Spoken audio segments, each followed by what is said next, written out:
And last year we had 70 years since the end of the Second World War, or the Pacific War, as sometimes it's called also in the East Asia theater. And we were talking, first of all, let me introduce the distinguished speakers that we have here today. Dr. Börje Ljunggren, former ambassador to China, who has recently published a new book on China, The Chinese Dream. And Dr. Braw, who is a specialist on history and also a PhD in Japanese history with a thesis on the atomic bomb. And you can explain later yourself the details about that. But also a distinguished and well-known journalist or correspondent, not least for the Svenska Dagbladet, for many years in Japan, covering also other countries than Japan.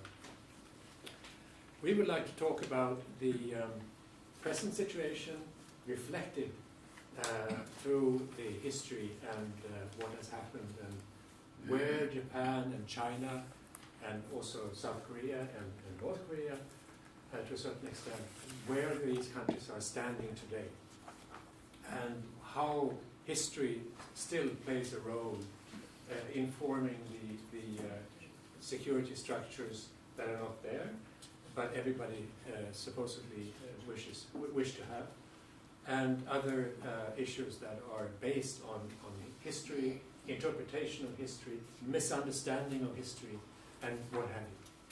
So this is something that we would like to illustrate today. Hopefully, we can be a bit provocative, perhaps even make you slightly angry, so that you ask us provocative questions in return. We like to have a lively debate, at least to also question each other a bit also, but most of all I would like to have all of you participate with questions and make it a participatory seminar. But first of all, I'd like to ask Dr. Ljunggren to say a few words on China, and after that Dr. Braw will talk about Japan.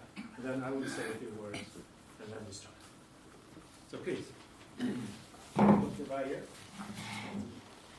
Great pleasure to be here. We have not rehearsed at all. We are just, so I'm very curious to listen to my more learned colleagues. But we agree that this is quite an exciting moment to discuss history. I will do it obviously from a more Chinese perspective, and I will use some PowerPoints to make it a more lively kind of show. And of course, this one picture here is on the very day, the 3rd of September last year, when the 7th anniversary of the defeat of Japanese aggression was celebrated. Well, this was happening this time with an unprecedented assertiveness and grandness. I was actually in Beijing in 2005 when the 60th anniversary took place, and I can hardly remember it. It took place in the Great Hall of People, but there is a very striking contrast between how it happened this time and how it happened last time. Also, it's interesting that in 2014, the connection with the 69th anniversary, September 3 was made a national holiday. And in his speech now on the 70th anniversary, Xi Jinping said that it has etched itself into the memory of the people of all over the world, the war and the Chinese sacrifices. The Chinese people had, I quote, crushed the plot of the Japanese militarists to colonize and enslave China, preserving China's 5,000-year-old culture and upholding the cause of peace and mankind. So rather grand words. Another dimension on this very day was that there was a huge military parade. And actually, this is the first time that there was any kind of military parade on this very day, otherwise only on the national day, and even then with rather long intervals, the 10th kind of anniversary. But here we have a huge military parade manifesting China's rise, and also I think promoting the image of Xi as China's most authoritative military commander since Mao and Deng Xiaoping. And what you see here are so-called air carrier killers, and these are for the first time shown. They can of course carry nukes. It was also in this sense a very huge manifestation. Present on this occasion, because all the Allied leaders were invited, but only Putin attended at that level, in the same way as Xi Jinping was in Moscow in May of that year. The French foreign minister was there, the former British minister, the US ambassador on it, and the EU ambassador. A very distinguished person standing next to Xi Jinping was the President Park of South Korea. There were 55 countries invited, and all except the Philippines and Japan accepted. The President was also in a personal capacity Japan's former Prime Minister, Murayama. And of course, in 1905, indication of the 50th anniversary, Murayama had made the most comprehensive apology expressed by any Japanese leader.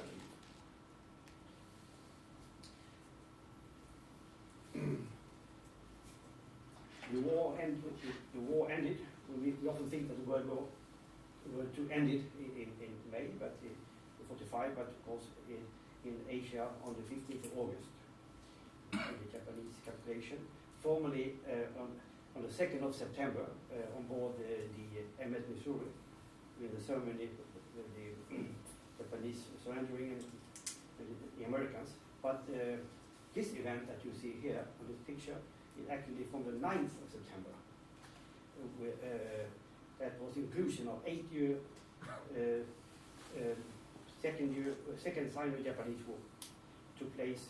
This is a very simple ceremony, a 20-minute ceremony in the auditorium of the Central Military Academy in 1919. This was not on the 3rd, not on the 2nd, but on the 9th of September.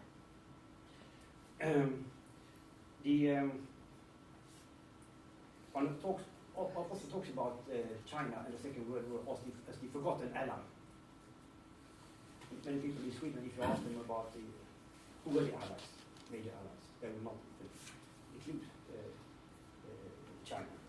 So China is the forgotten ally, and I refer to a book, excellent book, I think, by Rana Mitter, called The Forgotten Ally, published last year. But the Chinese have ample reasons to be proud of its role in defeating Japan, with the immense destruction and suffering. You must remember that China, after all, held out for 8 years. They did not calculate. The first 4 years, until from 37 to 41, on their own, actually. And later with crucial assistance from the Soviet Union and also, of course, from the US. So there is reason to reflect on this. China did obviously not defeat Japan, but they played a crucial role in the war by tying 600,000 Japanese soldiers who otherwise could have been sent to other theaters on war, possibly. If that's a point made by Mitter. And also, according to Mitter, 14 million people died in China during those years. Not in battle, of course, many died in battle, but also from all the sacrifices and suffering that this meant, and 80 million people were dislocated during for some time during the war.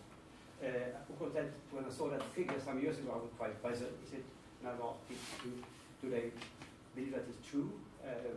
And there are very different views. Some people say it's very far from the truth.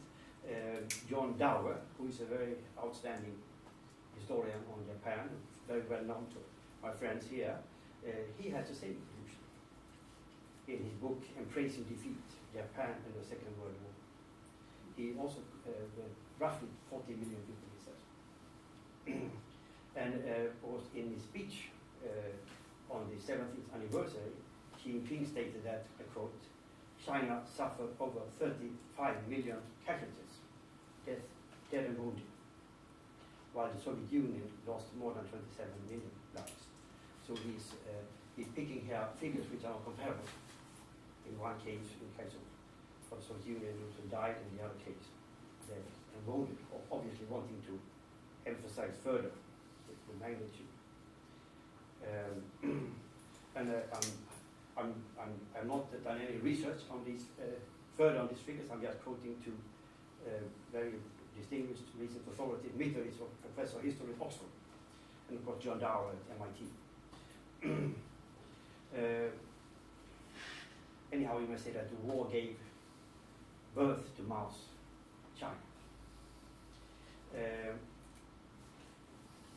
Mao regarded the defeat of the Japanese as one of his foremost achievements. And China long glossed over that most of the fighting was done by the nationalist army, consisting of some 2 million men, often in collaboration with warlords. Actually, according to another reason from Andrew Walder, only 1/10 of the losses were suffered by the communist side, but they didn't enter these huge battles and so forth. Now, I think this is my point really, now at this occasion, the role of the nationalist army was recognized in an unprecedented, positive way. All in the spirit of the Communist Party's increasingly nationalistic definition of itself.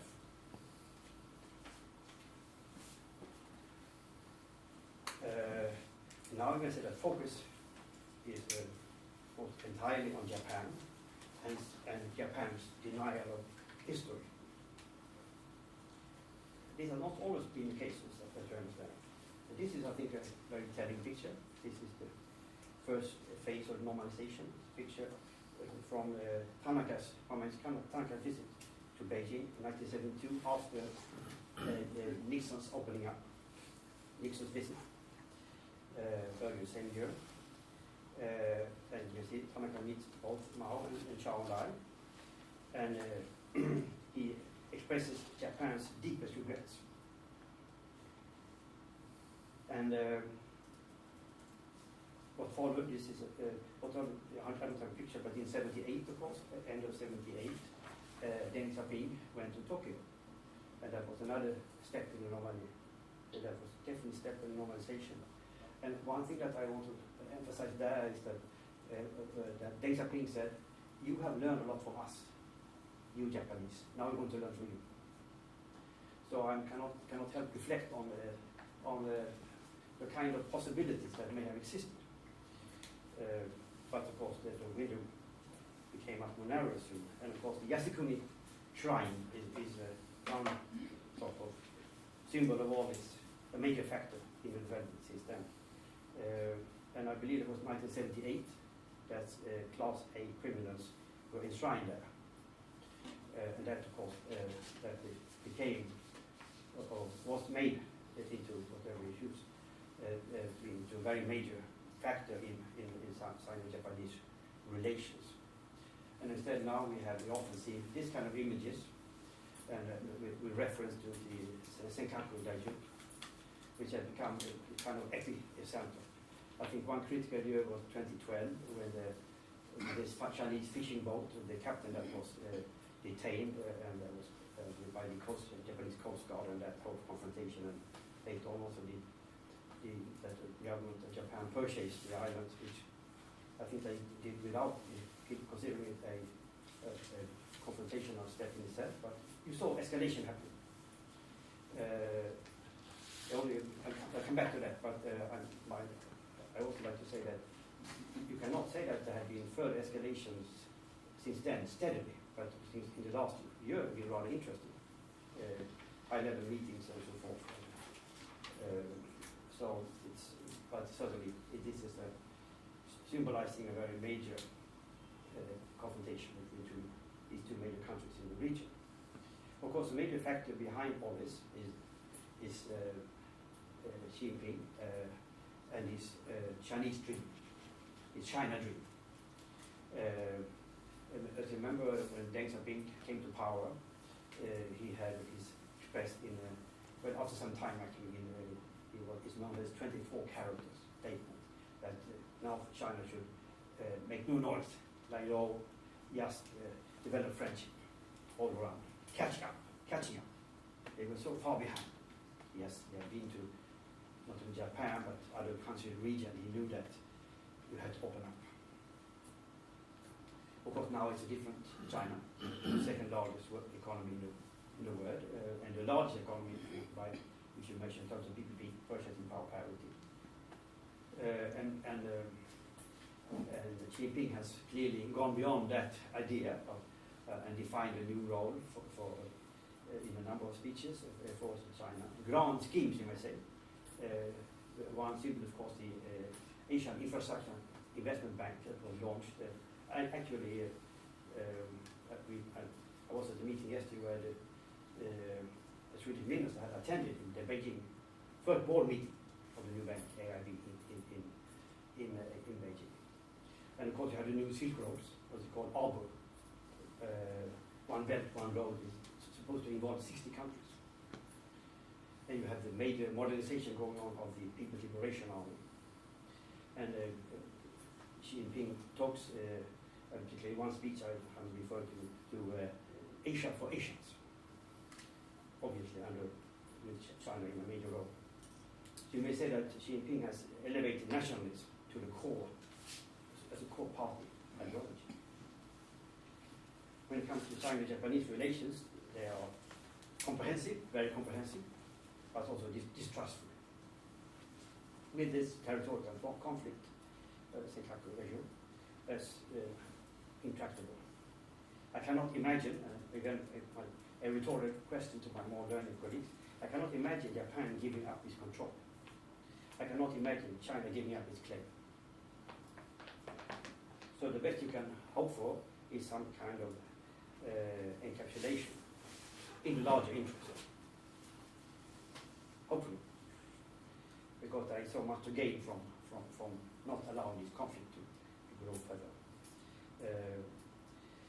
And as I mentioned, Xi Jinping and Prime Minister Abe, they have met a number of times, not at any kind of summit with the two, but on different occasions. And you cannot say, so there is no continuous escalation like that. There are very deep economic interests, very deep. And of course there was a trilateral, maybe you want to talk about that, Lars, of the Prime Ministers of China, Japan, and South Korea last fall. Which again, it happened. And look at our other pictures here, other dimensions you want to take a larger picture. You can see how US-Japanese relations have deepened. All that related to China's rise, and how US-South Korea relations have deepened. And also interesting developments when it comes to Japan and South Korea very recently, when it comes to history.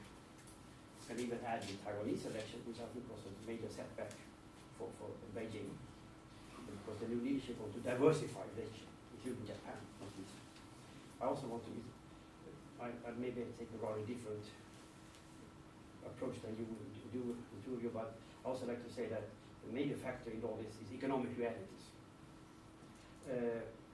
As you know, Chinese enormous development growth, 10% a year for so long, has been investment driven. And what happened in 2008 when the financial crisis occurred, they went for enormous credit expansion. And what's very sensible to do so in that situation, but it became an addiction.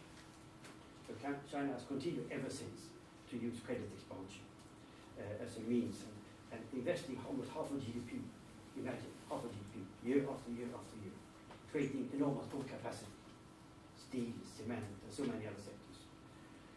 And even though we invested so much, growth has gone down. So return on investment has gone lower and lower and lower. So that growth model is unsustainable. So it's a critical moment for China to find a new way, and of course to do it also more consumption-driven economy. I mention this because it matters in this context. And of course also we have seen a more, you might say, more authoritarian rule in Beijing. Politically, China is not in transition. Xi Jinping's overriding ambition is to develop a unique Chinese blend of party, state, and market. And politics comes first. John Nye, you might remember, hold very high regards, admire very much. John Nye, Harvard, he says, China, given its own challenges, has incentives for restraint. Incentives for restraint, as I describe it, are major incentives for restraint. Concluding reflection, I'm involved in a research project called the East Asian Peace Program, which is conducted by Stein Tennyson.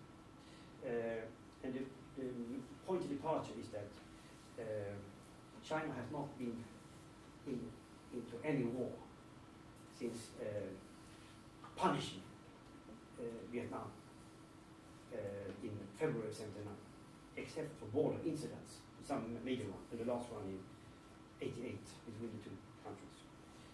So despite the ongoing global power shift and a considerable number of serious unresolved conflicts in the region, the annual number of battle deaths in East Asia has fallen very dramatically. Up to 1980, up from 45, it was 80% of all casualties in the world. Since then, a very tiny percentage.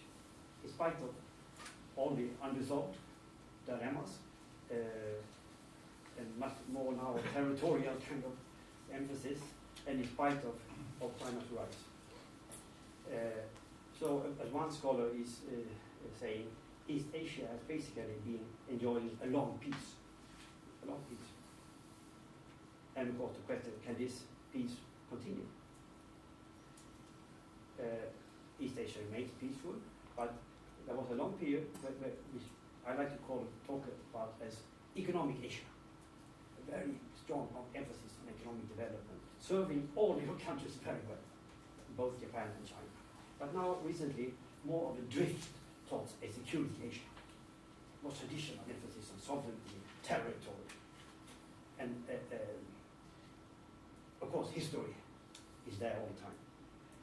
Prime Minister Abe, as I will talk about later, he would of course like to leave history behind, looking forward. But still in Davos in 2014, he said in the interview after his speech there, he talked about military expansion in Asia, comparing China to Germany. This was in connection with the 100th anniversary of the First World War, so very provocative. But we don't like to look forward, leave history behind. And China, as I see it, will keep history alive, as symbolized by the first images I showed. So my conclusions, briefly, that history is bound to be kept alive, will not come to rest. Identity politics is a crucial factor in the whole power game. I think both China and Japan are stressing identity very much, and part of a more nationalistic notion of themselves. Also, there is a very competitive relationship between the two. You can see that in country after country in South Asia and beyond. These are the two large economies in the world, and both are major resources. So it's bound to be competitive both regionally and globally. And as a consequence, trust between the two is in very short supply. And my humble prediction is that trust will remain in short supply. China must be considered as the prime mover in the region, given its rise, has the capacity to shape or undermine East Asia peace. Shape or undermine. Of course, the US has a very major role, and hopefully a restraining role also after the presidential election. But this is all happening in the midst of a complex power shift in the region and the world. So there is no easy fix, and we are stuck with history, I believe. Thank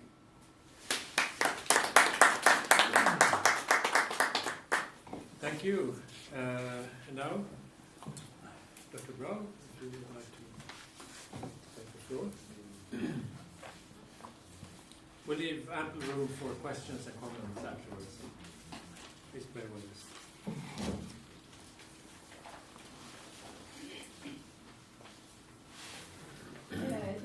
going to talk about Japan from a strictly Japanese point of view. It goes without saying that the regional tension in East Asia hardly can be resolved unless Japan fully acknowledges its responsibility for its warfare during the 15 years. Innumerable times, Japan has been unfavorably compared to Germany in this regard.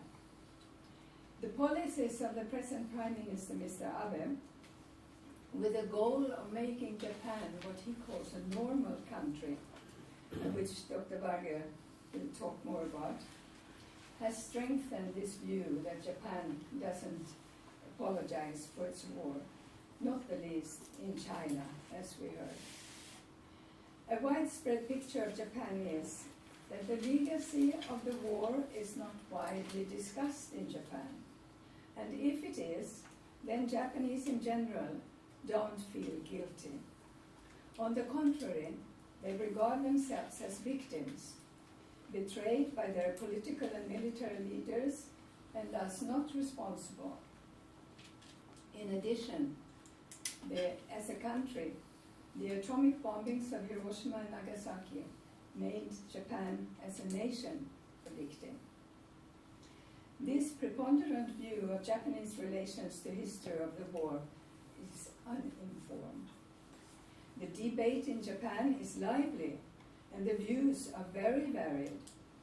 To understand them is especially important now, when tensions between Japan and its neighbors, including China, are deep. The Japanese sociologist Akiko Hashimoto has identified 3 trends regarding the so-called history consciousness problem in Japan. In her book, The Long Defeat, Cultural Trauma, Memory and Identity, she discusses views of who was responsible, in what way, and how to accomplish a closure, not only for Japan, but in relation to neighboring countries who suffered from Japanese warfare and occupation. I would like to introduce them here. They can be named nationalism, pacifism, and reconciliation. During the last few years, Japanese nationalism seems to have become stronger. The most obvious sign is the policies of the government of Prime Minister Abe. A stream of changes in laws and interpretations of the Constitution has radically changed some tenets, as Mr. Vargö will talk more about. According to the new interpretation of the so-called Peace Paragraph 9 in the Constitution, Japanese forces are now allowed to participate in warfare together with its allies. The Japan defense budget has been upgraded. The state security law makes it an offense even to seek information concerning undefined fields of security. Also in other fields, changes have been made. The anthem is now to be sung and the flag hoisted in schools. The opposition is vehement, not the least from the left-leaning teachers' union, because the anthem, which hails the emperor, and the flag are strongly identified with the war.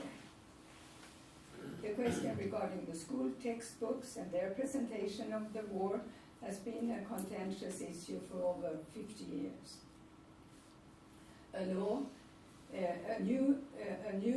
change of the school law means that the goal of schools is to foster patriotism. During 2015, the 70 years anniversary, Japanese media of all kinds published an almost unimaginable amount of material about the war. Again, as during years past, many veterans told their life stories, both those that were proud and those that were shameful. One reason that younger generations born during or after the war don't know so much about the war is said to be family reasons. The fathers, uncles, and brothers who came home from the war when 2.3 million Japanese soldiers had died, didn't speak about their experiences. They carried deep trauma from more than sheer fighting. Over 60% of the dead died from sickness, starvation, and abandonment. Maybe it's specifically Japanese, but out of respect, they were not asked about their experiences either.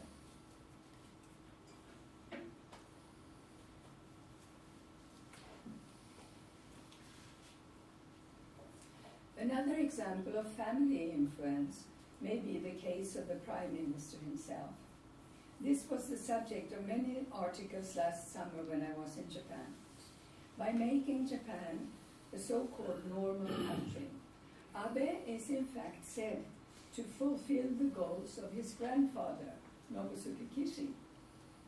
He was a leading government official in Manchukuo, Japanese Manchuria, later a minister of industry during the war, and after the defeat and the American occupation, for some time he was prime minister. Like many, he wanted to change the constitution written by Americans in order for Japan to become truly independent from the victor's influence. He failed. But Abe is now said to be fulfilling his grandfather's goals. To the nationalists, the dead are heroes in spite of having lost the war.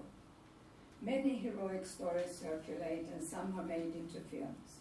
An example is the battleship Yamato, the world's largest warship, which was sunk with 3,000 men. The heroes were tragic but brave, and they fought for the survival of the nation. It is thanks to their sacrifices that post-war prosperity could be built. In the ruling party and the LDP, many agree with Abe's assessment that change is necessary for Japan to get back its pride, which is stymied by the constant accusations regarding a war fought so long ago and demands for apologies. Japan must be a fully respected member in the international community, not only as an economic power. Abe talks of peace, but peace has to be safeguarded by military power, or as the expression goes, proactive peace. Not only right-leaning politicians welcome this. New young groups who are not interested in party politics are nationalistic, some of them racist. They are similar to disaffected youths in European countries, where social upheavals, economic stagnation, and unemployment have made their lives completely different from those of their parents. Pacifism. However, nationalism is not at all the environment the young have been brought up in. During the American occupation, 1945 to 52, especially in the beginning, everything that possibly could foster nationalism was prohibited. Censorship of books, films, and even kabuki theater was severe. All school books were changed, and democracy was massively spread through radio and other means. An important part was peace education in the spirit of the Peace Paragraph 9 of the Constitution. In this perspective, Paragraph 9 was not a means to weaken Japan and hinder it ever to make war again. It was something to be proud of. This summer again, I saw thousands of school children on school trips to the Atomic Bomb Museum in Hiroshima. There are innumerable other such museums all over the country, showing all possible horrors of war. Older people are engaged to tell children about the consequences of war they themselves have experienced.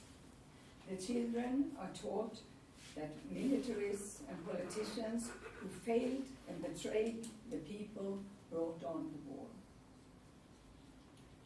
Through their own experiences and such teachings, a vast majority of Japanese are convinced pacifists. An example is a recent opinion poll showing that only 5% will be prepared to defend Japan with weapons in a case of an attack. All over the country, thousands of groups are working against the change of the constitution, following the example of respected intellectuals like the Nobel Prize winner of literature, Ken Saro-Wiwa. Right now, for the first time since the Vietnam War, young people are vigorously protesting. They have formed the organization Students' Emergency Action for Liberal Democracy, SEALs, against the change of the constitution. In discussions about the change interpretation of paragraph 9, which makes it possible to send Japanese soldiers abroad for the so-called collective self-defense, I noticed that the strongest feelings initially seemed to be horror at the thought of Japanese could be hurt or killed in warfare again. And that shows how memories of the 2.3 million dead soldiers remain a strong underpinning of pacifism. One could say that pacifism has become a civic identity of the Japanese. Of course, pacifism can also be interpreted in different ways. Peace through pacifism gives Japan moral prestige and thus pride. Japanese pacifism is the consequence of the repudiation of war, but it does not necessarily put emphasis on responsibility or even regret for what war brought to others. The third group is reconciliation. For the reconciliationists, reconciliation with the countries who suffered under Japanese warfare and occupation is the only way forward. This demands willingness to take full responsibility, to acknowledge guilt, to atone and to pay indemnities to victims. But it also means to build trust and mutual understanding in an even wider respect. An example of this is government-supported history projects which have been started between Japan and China and Japan and South Korea. The ties between these countries and Japan go back more than 2,000 years, and divergent interpretations of history concern much more than only the 20th century. The reconciliatory approach to war is built not on past pride as a nation of warriors and on patriotism, neither on the ideal of pacifism as a moral position and a civic identity built through democracy, but on concepts such as human rights and mutual trust. Building international relations is to build and safeguard peace. Only a minority of Japanese, according to surveys, feel proud of their country, and young people least of all.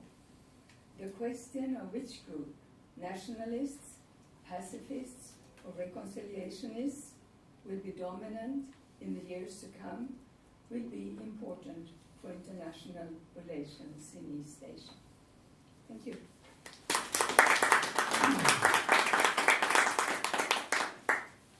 Thank you very much. I will continue with a few words about what has been said and also about history and the Japanese view of history. And I think that very often in Japan, or there is a widespread impression all over the world, I think, that Japan is on the way towards, or shows signs of being on the way towards militarism, and that it's full of leaders that do not recognize what has happened in history. I think this is, to a large part, a wrong interpretation. I think that there are leaders, and the Prime Minister Abe among them, that possess an ideology which can be criticized. But one also has to look at the Japanese view of history being unfairly interpreted. That there is also an element that Japan is not only to blame for what happened. And I think that when we look at history, one shouldn't look simply at the Pacific War. One should look at what happened when Japan aggressively went into Korea.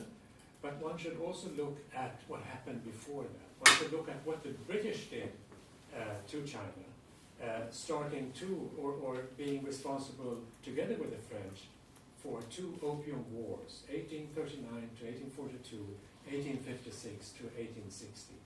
It wasn't Japanese troops that entered Beijing and destroyed the Summer Palace, or the Summer Palaces actually.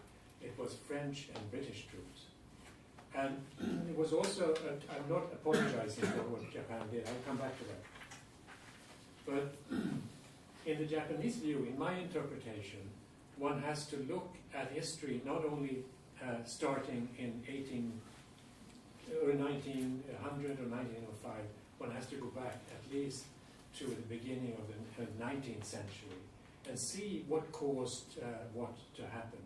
And you had Western powers. You had the British, you had the French, you had the Germans, and you had the Russians, and to a certain extent also the Americans, competing for concessions in China most of all, and also competing with each other for influence. And there was a very strong tendency to do a similar thing with Japan. And when we talk about Japanese relatively modern history, we often read that Japan was opened by Commodore Perry and his black ships in 1853. To a certain extent that is true, but already in 1791 there was a Russian delegation approaching Japan, demanding the same thing, to open up for trade and others. And the Japan said, no, we cannot do that. And there were others, the French were there, the British were there, and in 1853, in fact, Perry was not looking as such for Japan to open up for trade. He did that a few months after that, when he first came. His major objective at that time was to establish coal stations where you could have fuel supplies for ships going from the United States to China, because China was on everybody's mind at that time. Then, of course, it is very easy to say that Japan went astray, but Japan, if you compare with China and Korea, Japan looked at what happened to China and saw that the behavior that the Chinese Qing dynasty represented, trying to use force against a power that had so much military force that 2 ships from the British Navy sunk in this, I think the Battle of Changi, sank 20 Chinese ships just like that. The 2 technologies that were not at all comparable. The Japanese saw that, and there's no chance that we can do the same. There were those in Japan that tried to resist and keep Japan closed and build up the forces so that force should be used.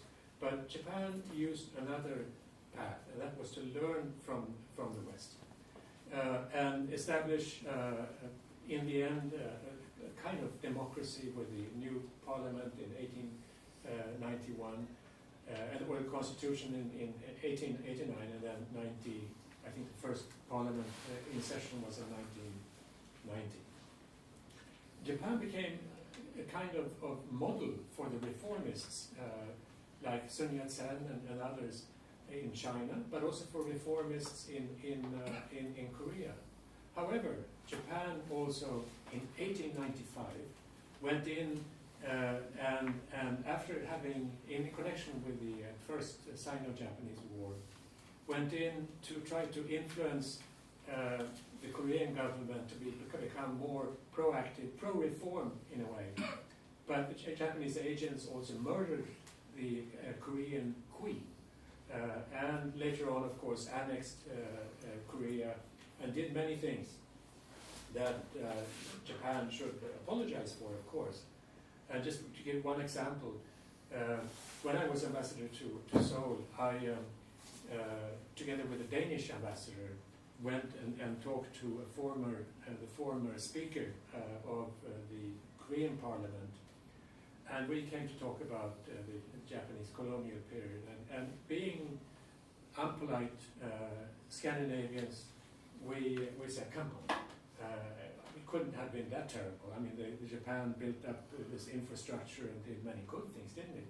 Oh, sure, he said, but there were things that really hurt. Like what, he said?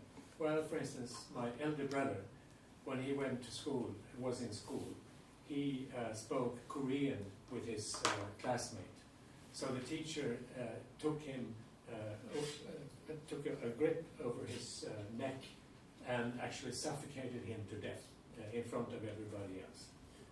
And we were completely shocked and thought that this is not possible. And I said, well, things like that happen. So, I mean, I also had another a colleague from the Irish embassy who said that the important thing, when he reflected the Irish history, the important thing is the difference between occupation and complete annexation. If you occupy a country and you do certain things, the occupied country and people feel terrible, but somehow it's easier to forget than forgive. But if you come as an occupier and completely try to annihilate the culture of that very country, then you can never forgive. And so this is also in the background of that.